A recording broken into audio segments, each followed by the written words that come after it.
మీకా గ్రంథము 6వ అధ్యాయము. యెహోవా సెలవిచ్చు మాట ఆలకించుడి. నీవు వచ్చి పర్వతములను సాక్ష్యము పెట్టి కొండలకు నీ స్వరము వినబడనిమ్ము.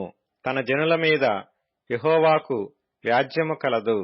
ఆయన ఇశ్రాయేలీల మీద వ్యాజ్యమాడుచున్నాడు.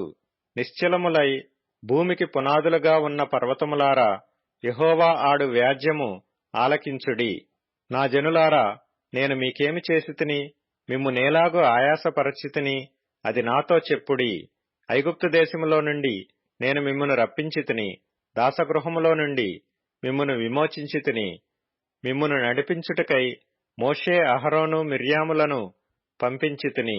నా జనులారా, యెహోవా నీతి కార్యములను మీరు గ్రహించునట్లు మోయాబు రాజైన బాలాకు యోచించిన దానిని, బెయేరు కుమారుడైన బిలాము అతనికి ప్రత్యుత్తరముగా చెప్పిన మాటలను, షిత్తీము మొదలుకొని గిల్గాలు వరకును జరిగిన వాటిని మనసునకు తెచ్చుకొనిడి.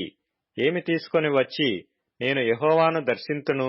ఏమి తీసుకొని వచ్చి మహోన్నతుడైన దేవుని సన్నిధిని నమస్కారము చేతును? దహన బలులను, ఏడాది దూడలను అర్పించి దర్శింతునా? వేలకొలది పొట్టేళ్లును, వేలాది నదులంత విస్తారమైన తైలమును ఆయనకు సంతోషము కలుగజేయనా? నా అతిక్రమమునకై నా జ్యేష్ఠపుత్రుని నేనిత్తునా? నా పాప పరిహారమునకై నా గర్భఫలమును నేనిత్తునా? మనుష్యుడా, ఏది ఉత్తమమో అది నీకు తెలియజేయబడి ఉన్నది. న్యాయముగా నడుచుకొంటయు, కనికరమును ప్రేమించుటయు, దీన మనస్సు కలిగి నీ దేవుని ఎదుట ప్రవర్తించుటయు ఇంతే గదా యెహోవా నిన్నడుగుచున్నాడు. ఆలకించుడి. యెహోవా పట్టణమునకు ప్రకటన చేయుచున్నాడు.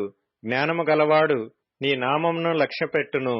శిక్షను గూర్చిన వార్తను, శిక్షను నిర్ణయించిన వానిని గూర్చిన వార్తను ఆలకించుడి. అన్యాయము చేయువారి ఇండ్లలో అన్యాయము చేత సంపాదించిన సొత్తులను, చిన్నదిగా చేయబడిన హేయమైన కొలయు ఉన్నవి గదా. తప్పు త్రాసును, తప్పు రాళ్లు గల సంచియు ఉంచుకొని నేను పవిత్రుడను అగుదునా? వారిలోని ఐశ్వర్యవంతులు ఎడతెగక బలాత్కారము చేయుదురు. పట్టణస్థులు అబద్ధమాడుదురు. వారి నోటిలోని నాలుక కపటముగా మాటలాడును. కాబట్టి నీవు బాగుపడకుండా నేను నీ పాపములను బట్టి నిన్ను పాడుచేసి మొత్తుదును.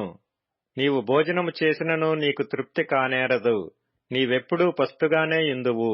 నీవేమైనా తీసుకొని పోయినను అది నీకుండదు. నీవు భద్రము చేసుకొని కొనిపోవు దానిని దోపుడుకు నేనప్పగింతును. నీవు విత్తనము విత్తుదువు గాని కొయ్యక యిందువు. ఒలీవ పండ్లను, ద్రాక్ష పండ్లను త్రొక్కుదువు గాని తైలము పూసి కొనకయు, ద్రాక్షారసము పానము చేయకయూ ఉందువు.